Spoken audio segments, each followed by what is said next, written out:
শুরুতেই ছিল ভারতের বাধা।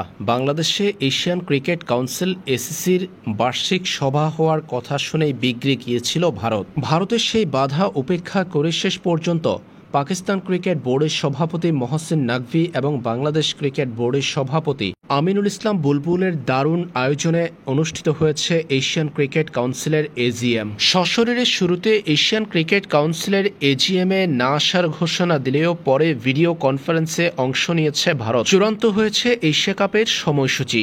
ভারতীয় সংবাদ মাধ্যমের তথ্য অনুযায়ী এশিয়া কাপ অনুষ্ঠিত হওয়ার কথা ৮ সেপ্টেম্বর থেকে ২৮ সেপ্টেম্বর। ৮ দলের অংশগ্রহণে টি-20 ফরম্যাটের এই টুর্নামেন্ট অনুষ্ঠিত হবে সংযুক্ত আরব আমিরাতের ২ ভেন্যু দুবাই ও আবু ধাবিতে। এসিসি কিংবা আইসিসি, এশিয়া কাপ কিংবা বিশ্ব কোনো টুর্নামেন্ট, সব জায়গাতেই ভারত পাকিস্তানকে একই গ্রুপে রাখে আয়োজনকারী কর্তৃপক্ষ।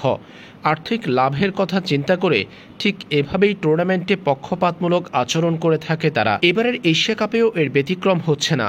এশিয়ান ক্রিকেট কাউন্সিলের আয়োজিত টি-20 ফরম্যাটের এই টুর্নামেন্টে আরও একবার ভারত পাকিস্তানকে দেখা যাবে একই গ্রুপে। সেই ক্ষেত্রে বিপদে পড়বে বাংলাদেশ, শ্রীলঙ্কা, আফগানিস্তান। একই গ্রুপে তারা। জানা গেছে ভারত পাকিস্তানের সঙ্গে দুর্বল সংযুক্ত আরব আমিরাত ও হংকংকে দেখা যাবে এই গ্রুপে।